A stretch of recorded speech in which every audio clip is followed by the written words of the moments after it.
Hello, guys. Welcome. This is episode 21 of the Little Guy Big Girl podcast. Sophia wrote down notes for today's episode because she wants this to be a more structured podcast. Just in general, she says, "Aaron, you're too all over the place. This is too, this is too sporadic." So she wanted things more organized and more centered, and she can't find the page now. So what I'm gonna do is she got a little. You know what? Bowl of kettle corn, and until she finds it, I'm going to light it on No, I'm fire. fine. I'm done. And I'm done. Why is it on flames? Did you find it? Yeah. Okay. I thought I took more notes in this though. I think I did. I think was this the wrong notebook? Maybe. How many do you have? Like 6 pages of notes. Well, what's on there? Maybe it's more condensed. 6 pages is a lot. I like to take notes of everything that I experience. So what you got? What you got going on, girl? Actually, so I was gonna like do some research for this podcast and like just talk about a topic that I was interested in. And can we start over now? No, keep going. I like that. You didn't like it. Well, okay, let's start over. Okay, hello, welcome to the podcast. You got to do a longer start over than that. Oh You got to my give God. it like 5 seconds. No. Yes. We'll just Ready? put this in whatever. Okay. 5, 4, 3, 2, 1, go. Hello, and welcome to the podcast again. This is episode 21. And oh my God. what? We were going to do something special for this episode. This is special that we're here together. Aaron, don't be freaking sassy with me. Anyway, what have you got? You prepared something, and usually we don't prepare anything, so that's special. Look, I didn't really prepare. It's just that Aaron and I was having, a pretty average week actually, compared to all the weeks that I have. So I was a little sad about my career as per usual. And Aaron was like, we have to watch Tik Tik Boom. Like, Tik Tik Boom will make you feel so much better. Mm-hmm. And what the hell? we watched it. And honestly, guys, I've been like so obsessed with Jonathan Larson since watching Tik Tik Boom. Like, I have not stopped researching him. I watched the entire documentary of how they made Rent today. And I've been listening to the soundtrack all the way through. When did you do that? And let me just clarify. Can you When please did you stop do that? burning the popcorn? When did you do that? Huh? What? Okay. Oh, okay. Got it. Anyway, I listened to the documentary while cleaning. Mm-hmm. Honestly, that's the truth. I cleaned my ass off while watching that documentary. And what'd you learn? Well, I had done a bunch of research on Jonathan Larson beforehand, and I had become really obsessed with Rent when I was in high school. Mm-hmm. And it is funny, like Lin-Manuel Miranda talked about the reason why he directed the movie was because I shouldn't have served the popcorn because it's really distracting me. And now I'm eating it all. I know.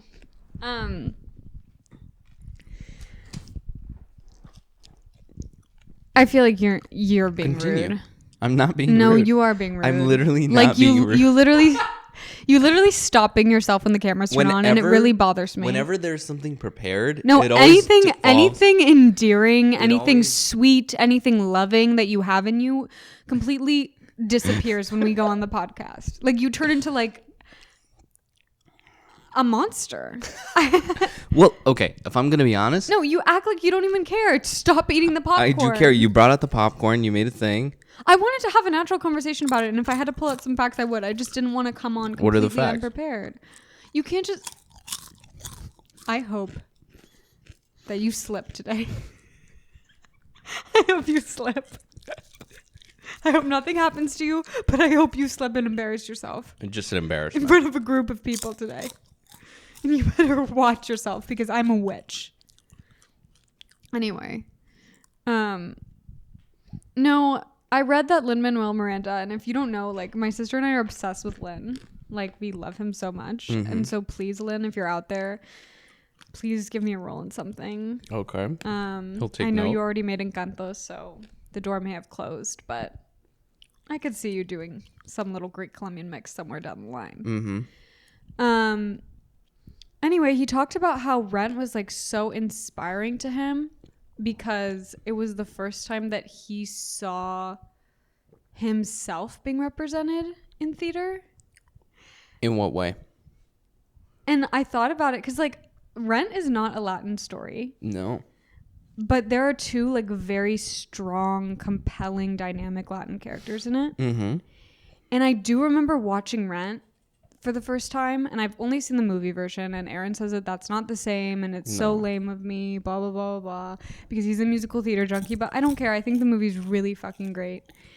And I like just remember I kept researching Mimi's character over and over and over and over again.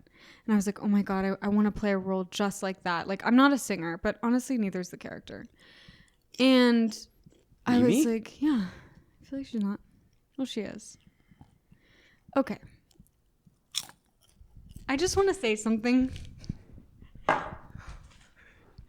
want to say something really quick because I'm getting upset. And I was having a wonderful day. I really was. But you are so condescending. Whenever I have any sort of information or any opinion on anything, whether it's theater or literature or a story that I've connected with personally, you are so fucking condescending. You are a little theater boy bitch. I don't need to be No, you do. Because why? I don't Because mean to can be you condescending. sing? No. Can you dance? I've never. No, you can't. I've never. I don't know who the fuck you think I've you are. never claimed to I'm be. getting upset. I've never I'm claimed to be actually getting anything. upset because I like the movie version of Rent. And no, I've never seen it on fucking Broadway. Me neither. And maybe that makes me a stupid animalistic pig, but I don't fucking care. I still connected with the story. That's I great. was still obsessed with it at a certain time, and I am experiencing joy from it. That's great. That's great. No, you are condescending. Mm-hmm. You are. I'm sorry. I know. You're like that with other people too. I know. Check yourself before you wreck yourself. And you're not like that when the cameras aren't on.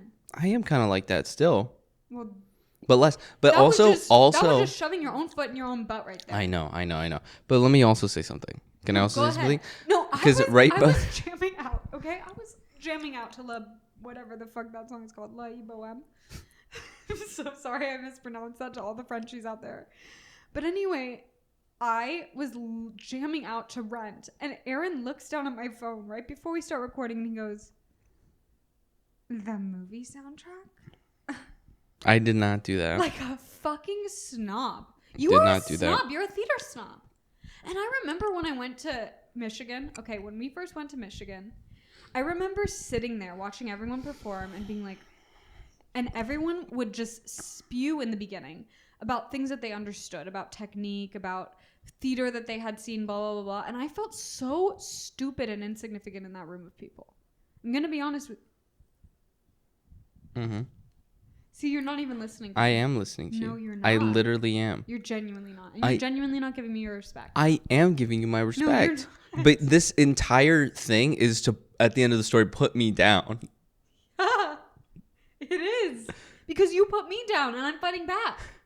No, but okay. That's okay. called a relationship. Okay, Aaron. no, I understand that. But in the beginning of, right before we started, you said something which I agreed with, which is whenever I'm in a good mood, Aaron has to ruin it. And look, there is a pattern. I did you a favor saying that before the cameras were on. You can roll back. Before the cameras were on. You can roll back the tapes, and you can see that there is a pattern of me destroying Sophia's segments, and for that, I apologize. You know what? Let me tell you this. I didn't want to have a segment. I wanted to have a genuine conversation about a piece of art that I enjoyed and that inspired me, and that honestly Rent is great. Turned my day upside down. I'm not talking about Rent. I'm talking about Jonathan Larson's story and his pursuit for something. Yeah. And what's annoying is that Aaron was the one who showed me Tik Tik Boom. He was the one who was like, you have to see this. And then I start getting into Rent. I start being like a rent head, as they call them. They call them rent heads. That's the fan base. And I just feel like you became condescending all of a sudden. And I don't know why you feel the need to push people down. I don't mean to be condescending. I don't mean to be. You kicked me down a staircase right there. I'm so sorry. I might have wedgied you, but I didn't kick you down the staircase. Wedgied? Yeah. No, that's way more humiliating. I would way rather be kicked down a staircase than wedgied. I've been wedgied before. You You have? Yes. When? I wasn't like wedgied, like hung up on by my underwear. I don't think that's string. possible. They do that in movies. Like, Yeah, where yeah, they're yeah. hanging them by the underwear. But this is actually like, I don't know if this will be triggering or not to anyone, but here we go once again. Vague trigger warning, but not really. When were you wedgied? I remember we were playing like this game. My mom's best friend is my godmother, and she was dating this guy who she was kind of engaged to, and he had 2 sons, one of them which was older than me and one of them was my age, and then her son as well. We were close friends, and Andreas, my little brother, and we were all hanging out, and they wanted to play this game where we have Leela's bed, which was a crib. Andreas's bed was in the center of the room, and my bed was on the other side of the room. So there was a little bit of space between each bed, but not much. And the goal was to jump from one bed to another without getting pantsed. Oh, shit. And I was the only girl. I got pantsed all the fucking time and wedgied. And I would double up on my underwear. I would like wear layers and layers of pants because I was like, I can't fucking get wedgied. And I was the type of little girl, like I think my dad instilled this in me, where I would like get off on beating up boys. Like I was like very like aggressive in that way. I think it was a way of like proving myself. And I knew that I couldn't beat up the older boy because he would beat the shit out of me. He was very like, he didn't beat the shit out of me, but he was very violent when he pantsed me. Okay, let's just say he was very good at pantsing. And so I was like, if I try to challenge this boy who's a lot older than me, I'm gonna face embarrassment and defeat, similar to how Aaron may or may not when he trips today. And so I beat up my godbrother. I like scratched him, and he was bleeding. That's pretty bad, huh? That is pretty bad. What happened after? My mom got really mad at me. She was like, you cannot do that. Are you kidding me? Like, I know exactly how she said that too. Expressing yourself with violence in that way. And I was like, they were pantsing me. She's like, I don't care. That's funny. Did he cry? No, he was pretty tough. He was a tough kid. Honestly, we had a very close relationship when we were little, but then a lot of circumstances drifted apart. But he was never... People grow apart too, you know. Especially like those kids who are friends because of a parent, you know? Yeah, but we like grew up together the way I know. that like cousins would grow up together. I feel like my cousins and I were raised like siblings, and I had family friends that were more similar to cousins. Yeah, that makes sense. And anyway, he was always lovely. Actually, I really respect and miss him if you're out there. But he, you know, I notice I kind of do that today still though. Like I'll pick on people because I'm insecure about myself, or because I feel like I can't pick on the bigger person. And I really got to work on that, because you can't be a violent kid who scratches. And that's what I was. I was ridiculously violent as a kid. Like, it's honestly an issue. To be fair, I was harassed by boys constantly as a child. But I feel like a lot of kids.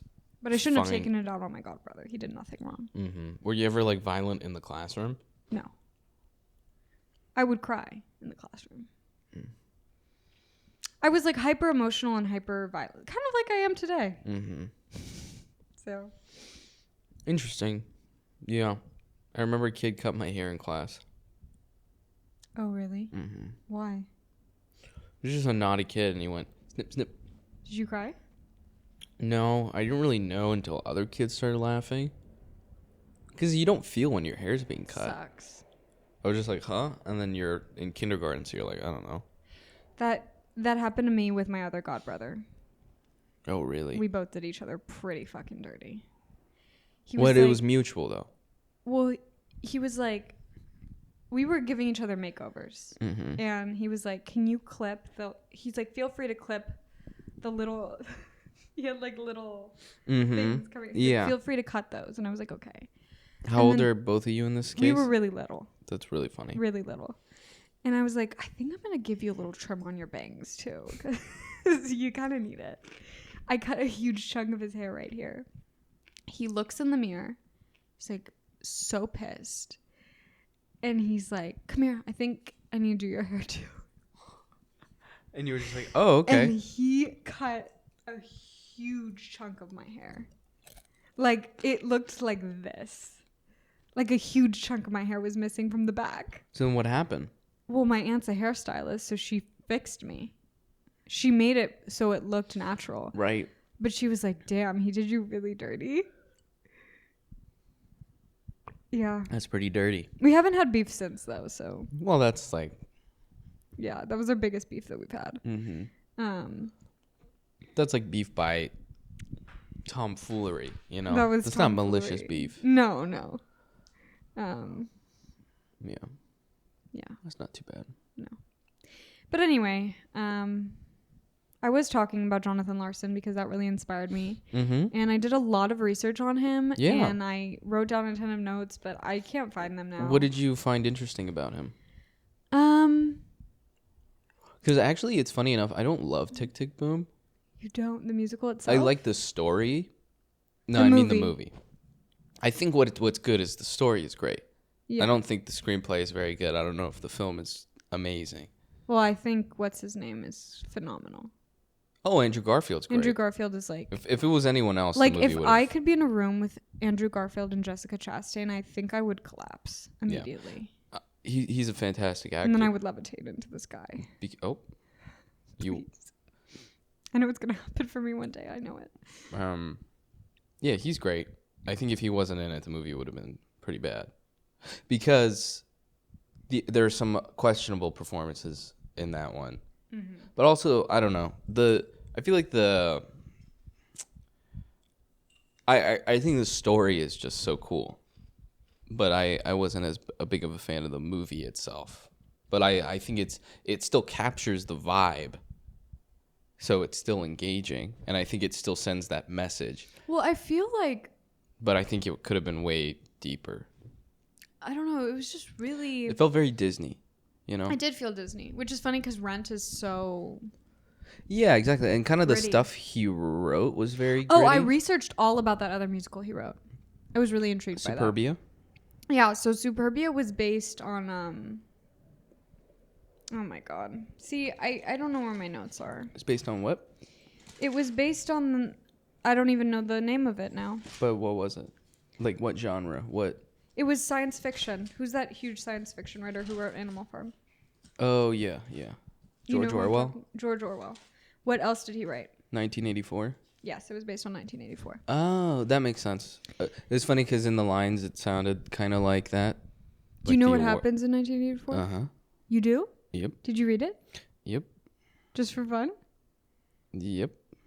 This is why he bullies me when I listen to the Why? movie soundtrack. But I didn't know that. He's so smart. I didn't know that it was based on that. That's interesting. Because Rent is based on La Boheme, the opera.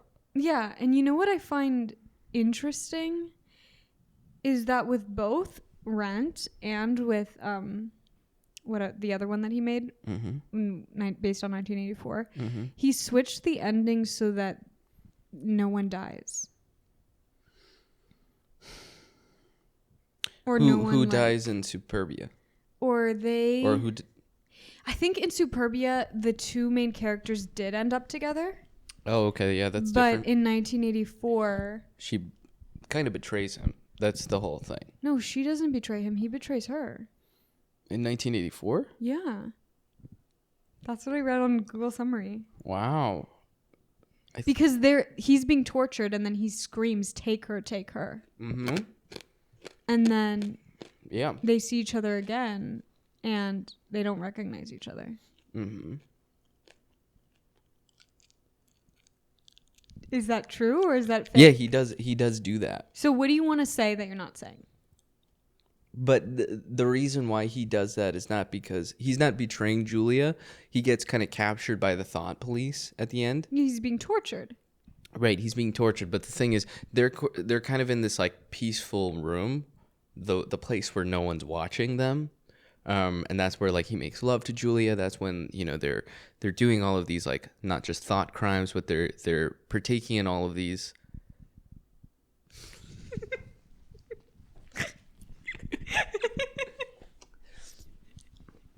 Because the whole point of 1984 is it's an authoritarian government, and they see and overlook anything, even thinking outside of like you having any sort of like moral or ethical compass of like any sort of like centered or like personal decision making. That's considered like thought crime. That's like against the law, and you could be killed or tortured for that. Like that is considered like the worst. It's all about like unapologetic following the rules, whatever your leadership tells you, you do without question. So it's about like Winston finding this this moral compass, this ability to like that human beings can actually make decisions for themselves. And he finds that with like Julia, who's like this beautiful woman, or not even like necessarily beautiful, but who's like this woman that they can exchange like thoughts with. And there kind of is this question in 1984 because sort of towards the end of the book, like a picture frame falls off the wall and there's a camera watching them. And they see the camera. And the camera is like they've been watching them. They've been watching them the whole time. And the idea is who tipped them off. Was it her? And it's kind of subjective. It's not. But they're watching them the whole time, aren't they? Mm-hmm. Yeah. So I don't know if anyone tipped them off. I think they're just always being surveillanced. Yeah, but the point is like they find this room, and their understanding of the room is that no one is watching them. And in the beginning, that's true. So the idea is that Julia was always. This is a theory of the book: is that Julia was always in on it from the beginning. She didn't actually love him. You believe that? I think that there's a case for that in the book. I believe that. And there's also the case. I haven't read the book, but I believe that. Your lovers can turn on you at any point. Be careful. That's true. So then Winston is tortured, and the thing he fears more in this world are rats. And they put the rats on his head. And they put the rats over his head, and he screams, Julia. See, that would be like if they put me in the middle of LAX for exactly. eternity. And then I'd be like, Cat Heron! Take him!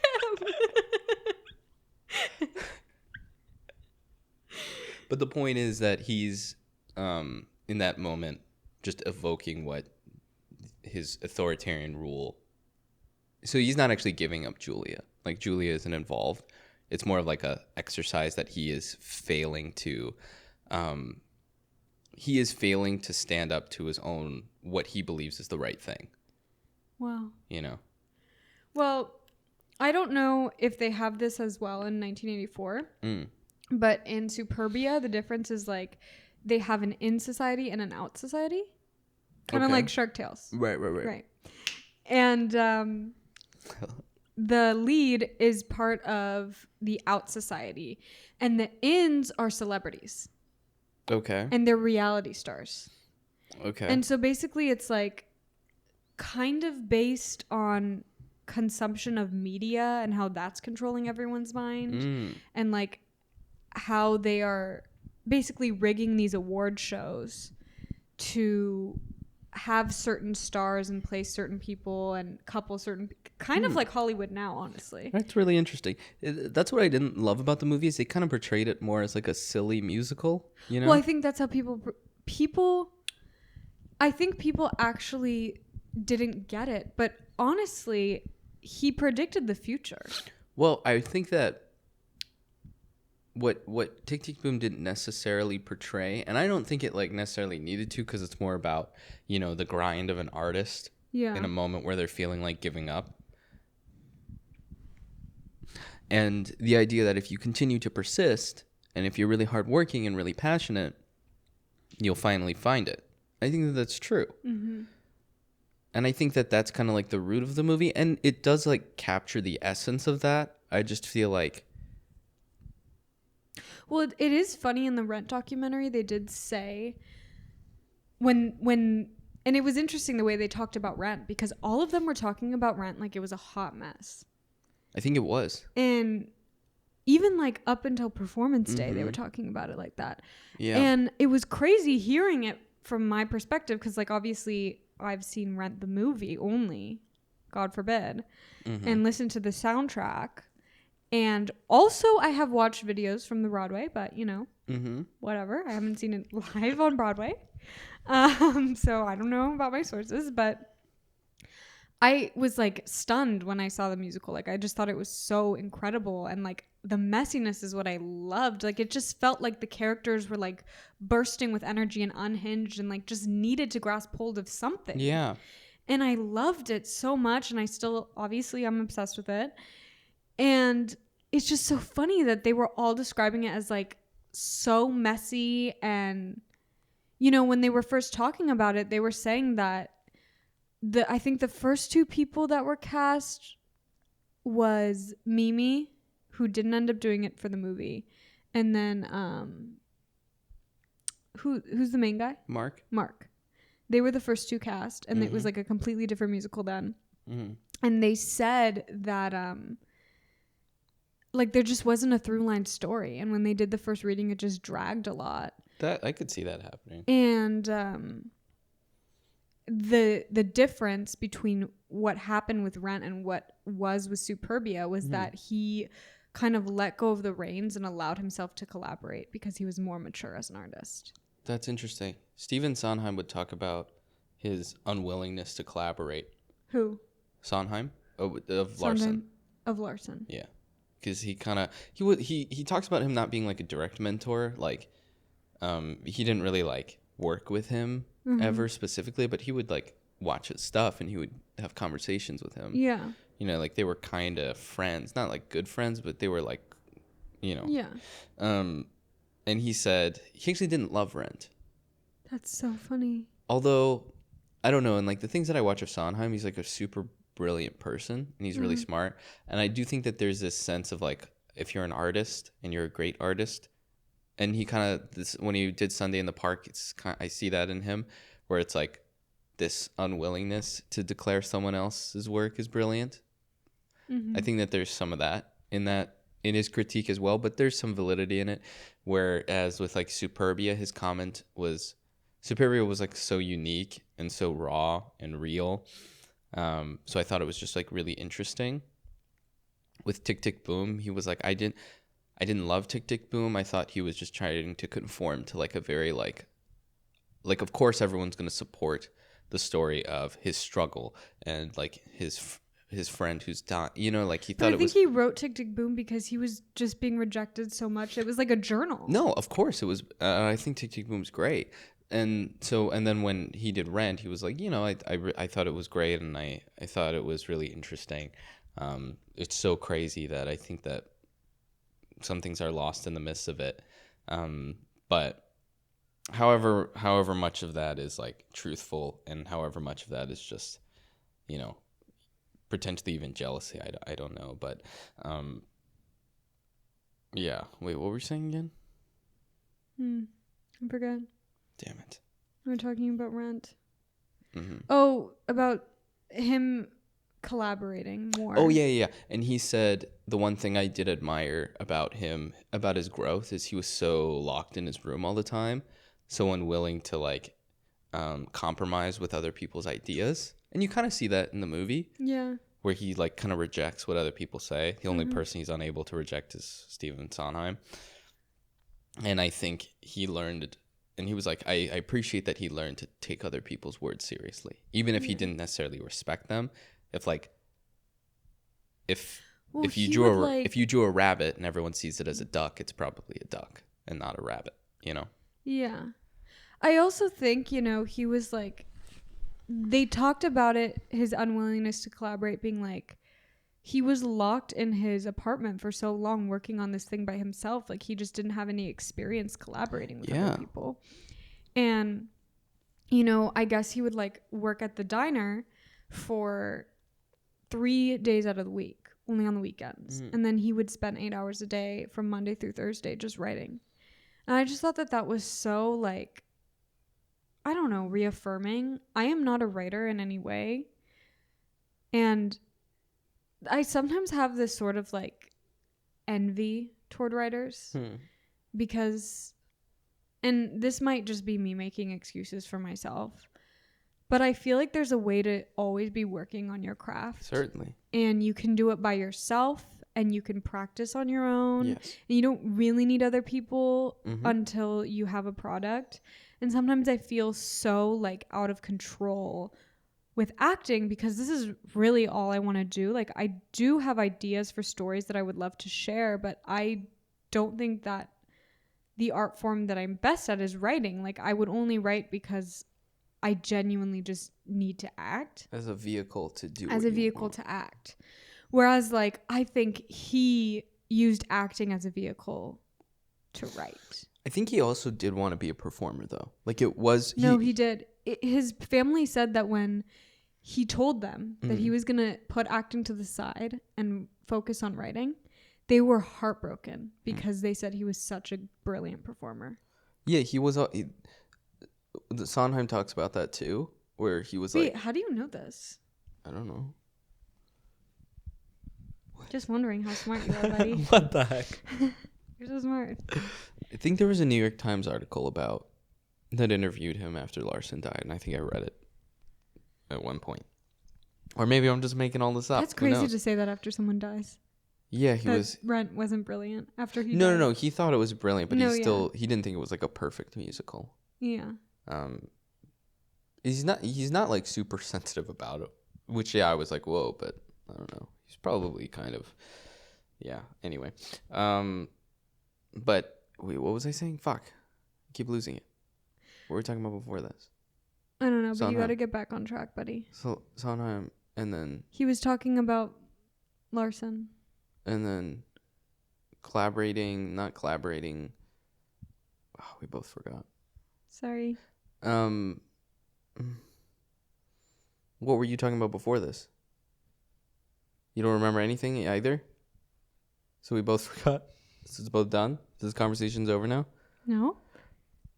We can still go. You don't have to get worried. But what was he talking? What were we talking about? You have to cut this whole part out.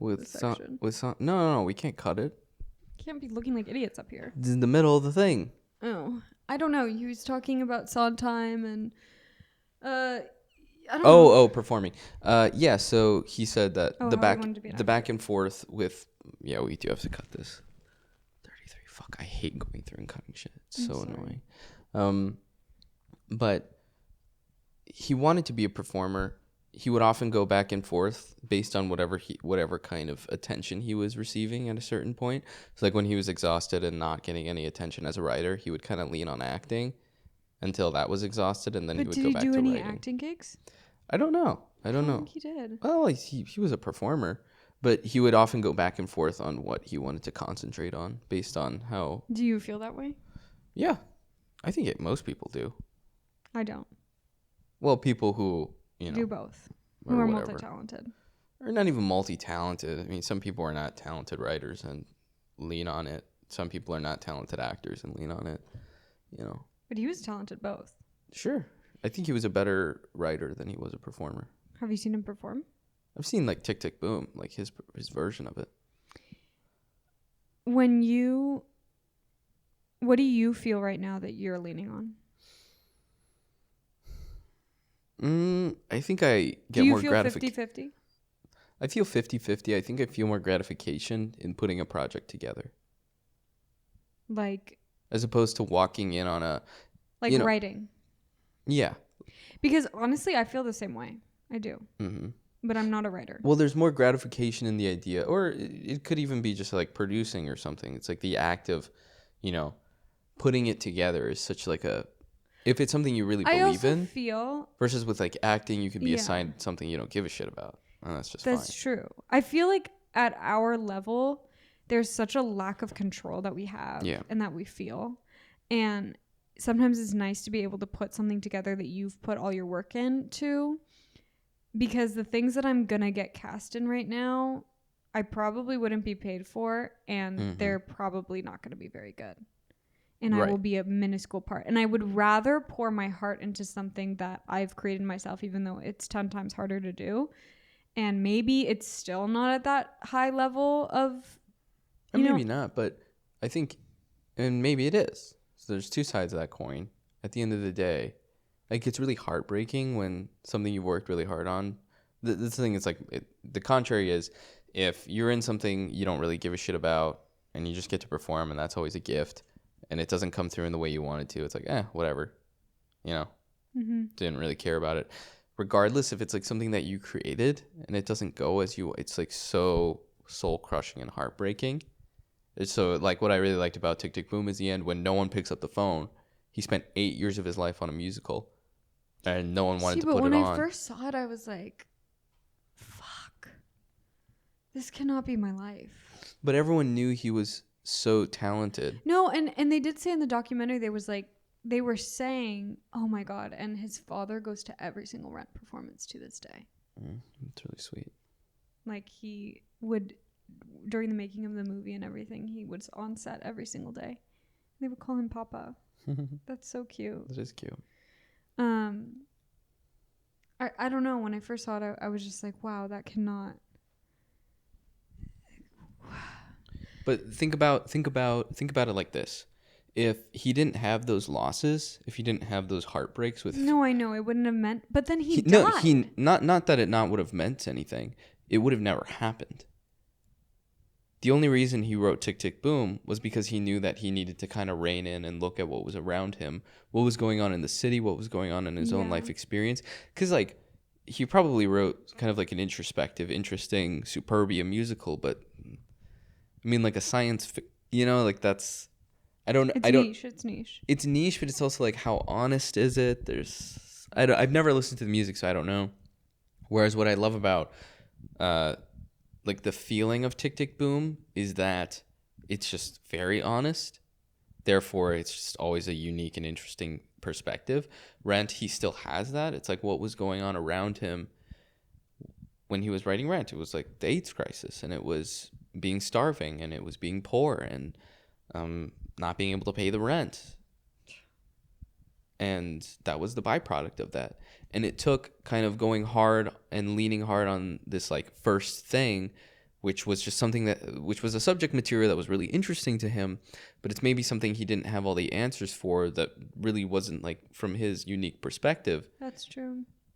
He spent so much time on that, learning the craft, learning a lot about how to write a good musical, how to tell interesting stories, how to make interesting characters.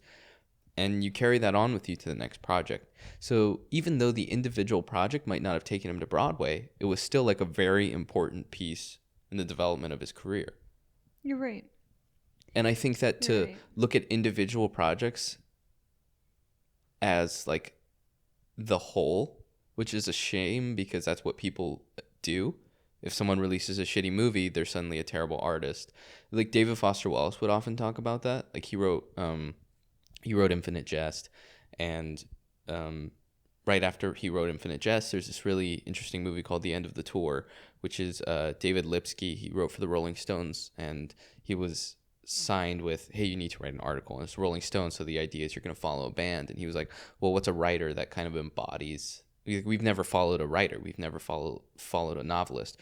Is there someone that we can follow? And his idea was David Foster Wallace. And he goes out to, I think it's like Minnesota or something, I could be wrong, where David Foster Wallace, he was a community college teacher, and he just had written a 1,000-page like brilliant novel, Infinite Jest, that was being hailed as like the best novel of like the last 20 years. And David Foster Wallace eventually ended up committing suicide, but Why? His depression. It's what he wrote a lot about. He was very honest about, he really suffered from loneliness. But what he talked about after writing Infinite Jest was, he was like, I'm on these book tours, because that was the only way to sell books back in the day, is you had to go on these book tours and read your book at bookstores and etc., or at colleges. And he was like, everyone keeps asking me, what am I going to do next? Mm-hmm. And he's like, the more successful I am, the bigger the fear is that I'm a fraud. If I write a book, it always has to be better than the last book. He's like, maybe I don't want to write a better book. Maybe I'll never write a better book again. I probably won't. and he's like, the judgment and the expectations are like just not, they're just unrealistic because no one can live up to. Did you write another book? Yeah, he wrote several other books, but I think that was his most famous. He wrote like some essay collections that are really popular. That's probably like his most well-known. That's definitely his most well-known book, though. Wow. But he talked a lot about the expectation of an artist, and it's something he struggled with a lot. Yeah, I have to say, I'm not a writer, and I think the way that I envy writers, but then I also feel really bad for writers because I just feel like it's a way longer process, and you just have to be so patient with yourself all the time. Like it can take years and years and years. Where acting could take years and years and years too, though. So that's true. And look, actors are judged based on performance too, and it's like you win an Oscar one year, and it's like, well, what are they going to do next? And it's like, let's maybe celebrate what it took to get them to where they were. I think that's just everyone. No, and that is how human. Even with myself, like I've never really been. I don't think I've ever really like stepped back and been like, I'm so proud of myself. It's really hard to do that. With work, in life, I'm able to do that sometimes. Like, if I do something, it's small things that I find that I'm proud of myself. Like what? Like, I don't know. Like sometimes in the middle of the day, I'm like just happy for a moment, and I'm like, I'm proud of myself for being happy in this moment. Like it's like really small things, or like sometimes when I'm with you, or like we're cooking, or like we're just together, I can really appreciate like, wow, I created this relationship and I put a lot of effort into it, and this is something beautiful that I'm really proud of. But it's also not something that I genuinely don't care if someone looks at our relationship and says that's a shitty relationship, because I know it's not. Right. And because I know that this is something that makes me happy and I'm in love with you, and no matter what anyone says, that's not going to change that. But I do have like a crippling fear that I'm never going to be good enough as an artist or as an actor. And I'm constantly comparing myself to other people, because sometimes I used to compare my relationships to other people, but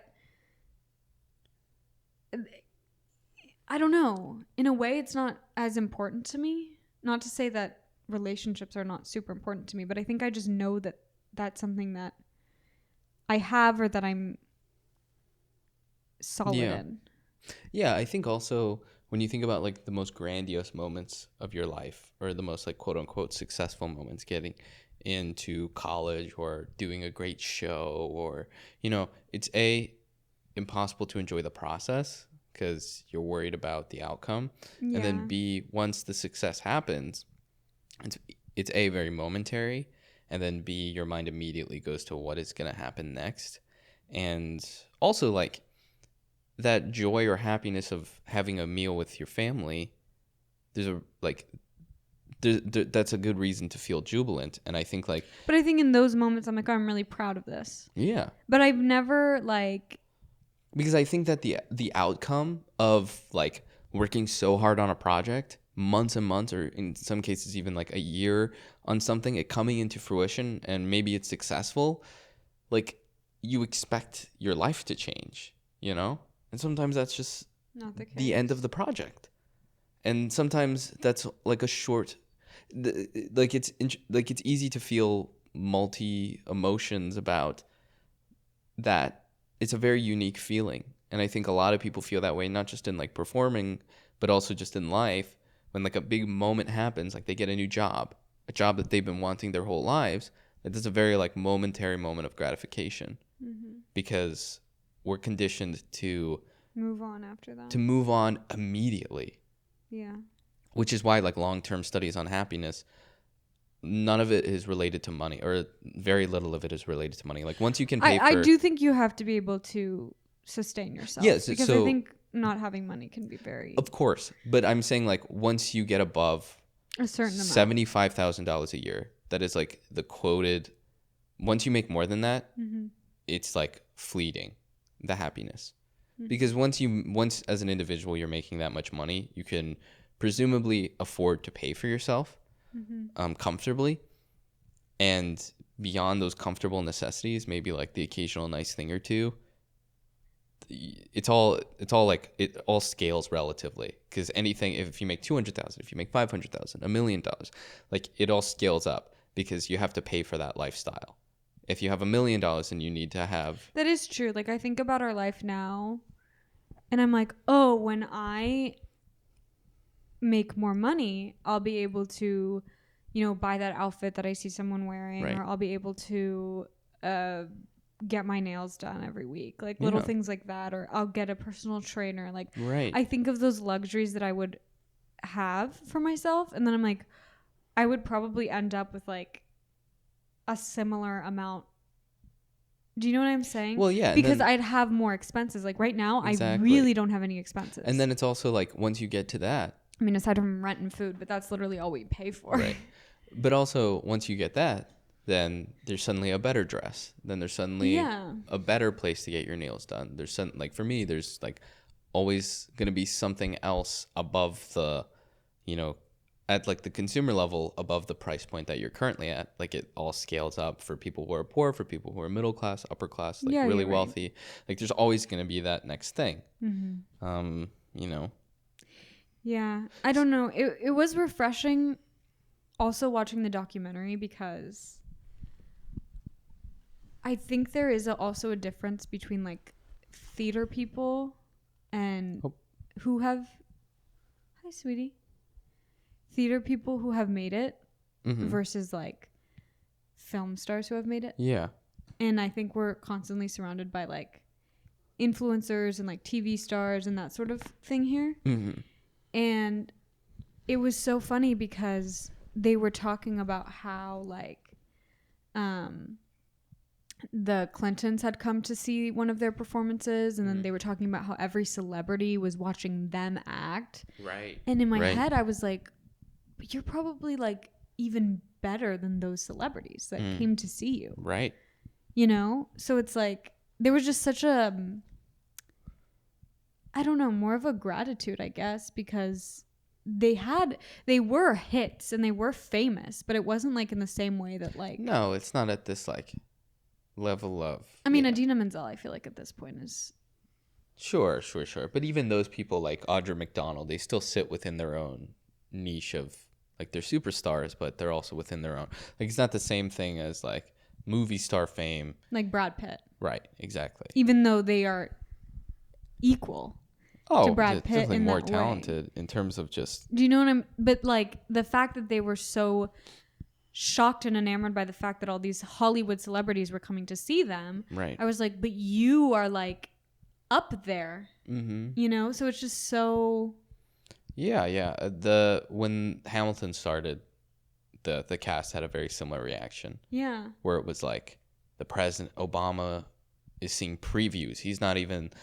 The show hasn't even opened yet, and the president of the United States and the first lady are sitting in the fifth row. Yeah, that's crazy. Like all these politicians and I guess royalty. with a musical though, you can really skyrocket because you don't have to pick up someone who's famous to be in a musical. That's true. Which is kind of refreshing and nice. Like none of those like. Yeah. They were all New York actors. Some of them were brand new, but yeah, no, there were no like they didn't plant celebrities or anything. Like what's his name? Who is the main guy? He said he was working at Starbucks before. But I think he had kind of been a child actor. Not the main guy. Which guy? The main guy. Lynn? Or no, Rent you're talking about? Rent. Oh, sorry. Maybe, yeah, I don't know anything about him. And then like Adina was like literally singing at bat mitzvahs for money.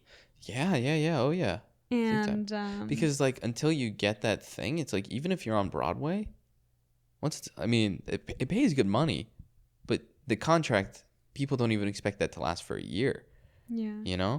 So it's just crazy. It was like, oh well, that beats working at Starbucks, so I'm gonna take it, even though it'll be probably the same amount of money. But I think about that now. I'm like, even if someone offered to pay me less than what I'm working right now to perform, like, and I could survive off of it, I would immediately do it. Of course, and that's what makes me so upset, is because it's so easy to take advantage of performers. Yeah. No, I agree. Fully. But it did put a lot into perspective for me. But that's why I think that, yeah. Because I was like, I don't know. Sometimes living in this area and like living in LA, acting can sometimes feel conflated with celebrity Yeah. and success. I think in a lot of people's minds of who actors are is conflated with celebrity Yeah, or fame or fame. And you know, in my mind, I'm like, I do want to be famous. Like, I think in my head, I'm like, I want to be famous. But I think that's because everyone equates that to acting. Sure. But genuinely, if I was just making enough money to survive and I was And you able were to making play art any role I wanted or art you cared and about. create it freely, like I didn't have to worry about money. Right. And I didn't have to worry about surviving, and I didn't have to worry about who am I going to work with, like, and I was just able to have the resources to do what I wanted, I would be overjoyed. Because Yeah. I think of even when we do like a little short film on our own. Yeah, well, like you aren't superficial in the sense where all you care about is the fame. I think sometimes you say that, but what you really care about is the work. Yeah. And I think that, you know, so in some cases those are to get like those things are together if you have good Well, work. I think sometimes it's conflated, specifically here though, because I mean, Yeah. even today, and this is no hate to any of these people, but in the studio, specifically where it's located, gets a lot of model types Mm-hmm. and a lot of like very beautiful, tall, skinny women. Mm-hmm. And a teacher had come over from the other location, and she said to me afterward, like, wow, like you guys must feel a lot of like body issues from having those types of clients all the time, like because there's just a whole lot of like Right. visible, like not visible, I think people are better at hiding it now, and it doesn't even matter, but there's a lot of like, you know, plastic surgery, or Right. really big on brands here, really big on like aesthetic. There's a lot of model types that come in, a lot of people that are famous somehow, a lot of people with money. And I don't think it's the same as much in the other studio as what she was saying, which was interesting to me.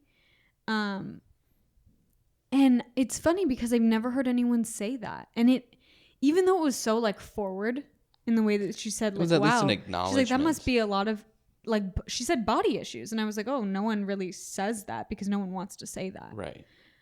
But I was like, fuck yeah. Yeah, like, of course.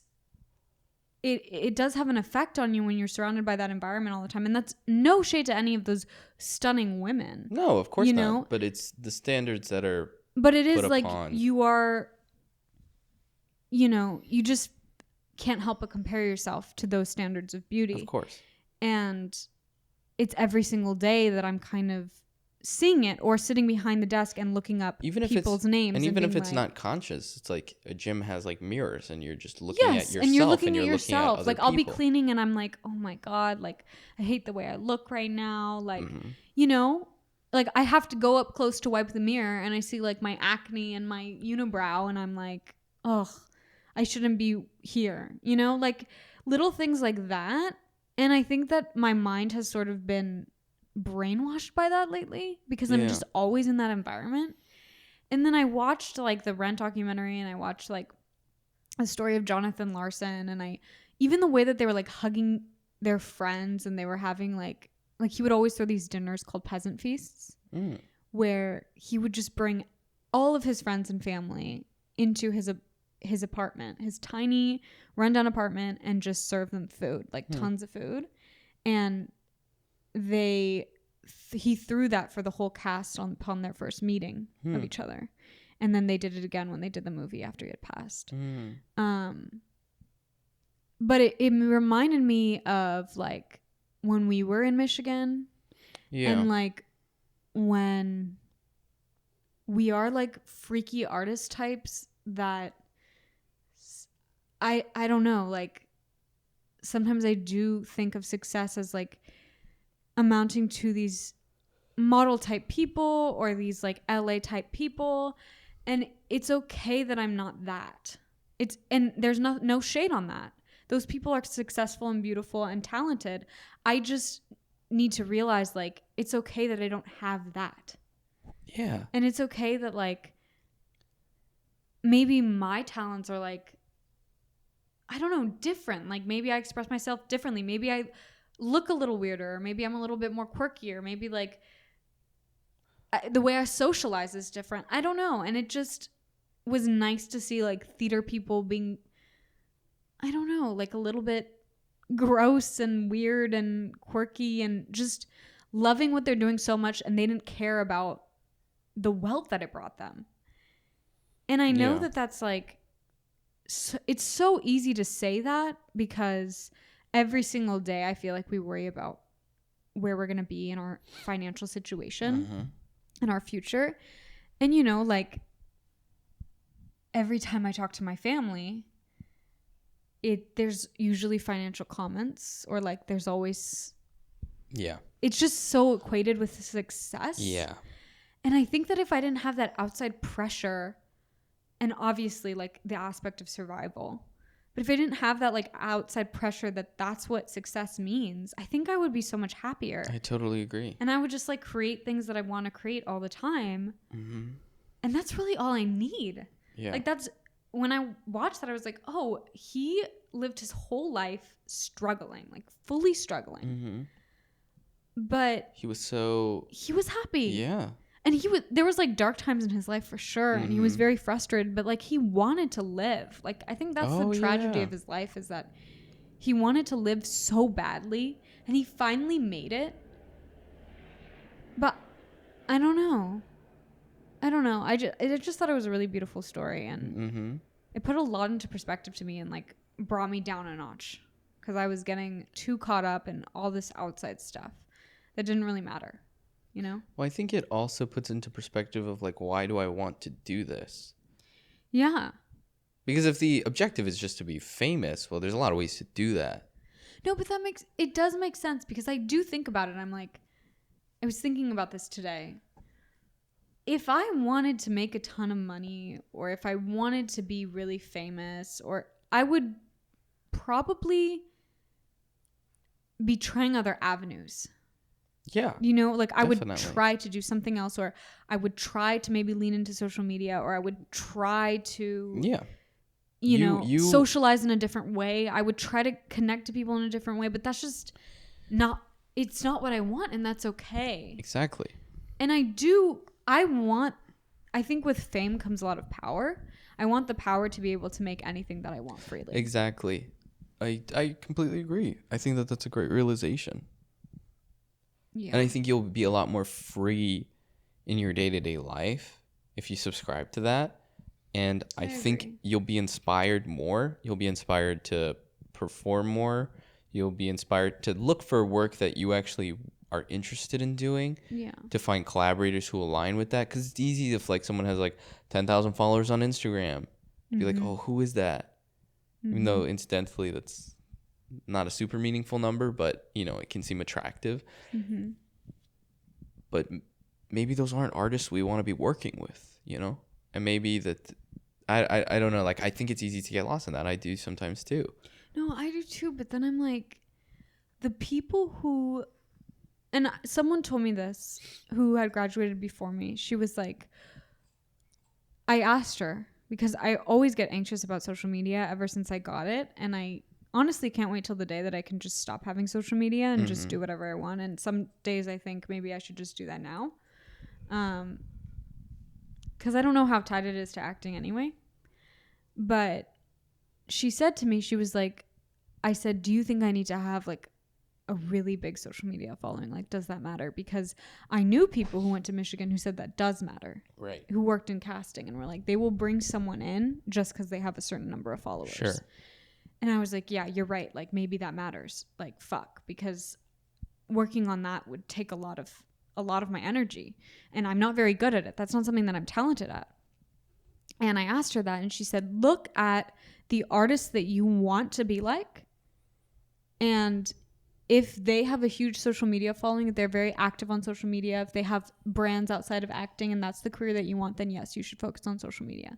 If they don't, and they're a certain type of actor, they do these types of projects, maybe they produce something, then you don't have to care or worry about social media. I agree.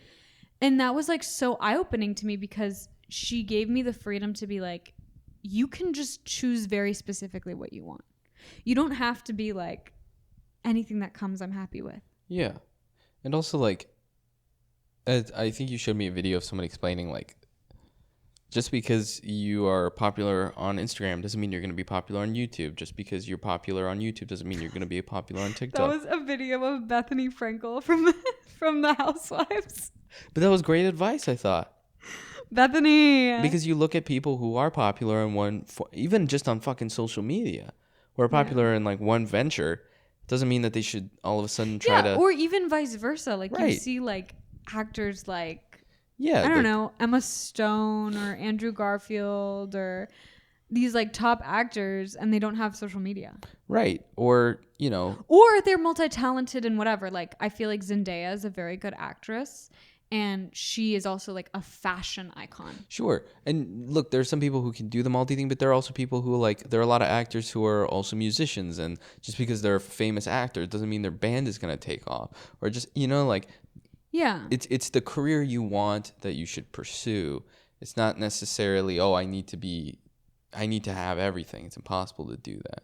Yeah. So I think it comes down to like this really hard self-reflection, and it's really hard because there are moments where outside pressure asks, "Oh, hey, what are you up to?" Or, "Hey, you should do this," or, "Hey, you should do that." Those people don't know what the fuck they are talking it's about. Just so and it hard is to cancel out that noise. Exactly.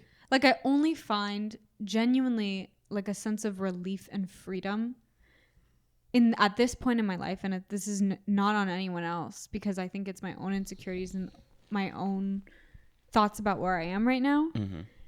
When I am by myself or just with you. Yeah, it's because you know who you are, you know what you want to do. It can be very hard to feel that way when someone else who doesn't know what they're talking about is telling you what you should do. Even if that's someone who is in a position or has been successful in something, adjacent to what you want to do. Like our friend, assistant directed or was a part of a different project, and there was a collaborator there who was successful, mm-hmm. and he was talking about how, it's like, these are the steps that you should be taking, or you should be doing this or that. And I don't even remember. It was like stupid stuff. Yeah. It was very like kind of on the surface, like make connections, like stuff that almost seems, I don't know, like just advice that didn't seem to subscribe with what our friend wants to be as an artist. Mm-hmm. And kind of framing it in the lens of like, well, you can not do that and you can have fun complaining in your apartment one day. And it's like, what a fucking douchebag. I don't even want to have your career, right? I think he even said that to him. I love that. Yeah.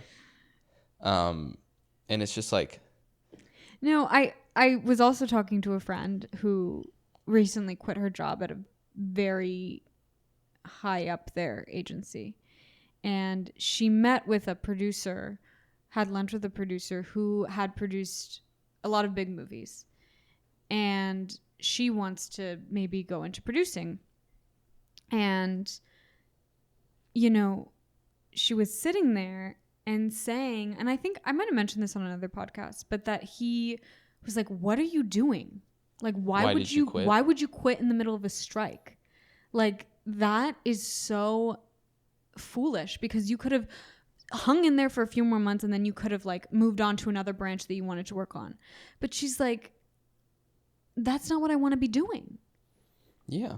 And I really think that she knows her own path more than anyone else, no matter their success level, because truly you're only going to know your own capabilities and your own talent. And I also think that that's very good to be self-aware in that way. And I think that she is. But it I don't know. It made me I felt very proud of her in that moment, because I was like, she said, everyone told me that this was a stupid idea, and I knew it was right for me. Yeah. And I was like, then you are your own advocate and you will be successful. Yes, exactly. Because you can follow what other people tell you to do their whole lives, and maybe that'll lead to success, but it won't be fulfilling success because it's not what you want to be doing. Yeah, that's true. So if she went down the route of ladder climbing this agency, she would have been a grunt at a fucking ridiculous, stupid agency. And maybe she would have become an agent, which is not what she wants to be. Or maybe she would have been successful, but it would have been in a route that was miserable for 10 years. It's like, find the thing that makes you happy.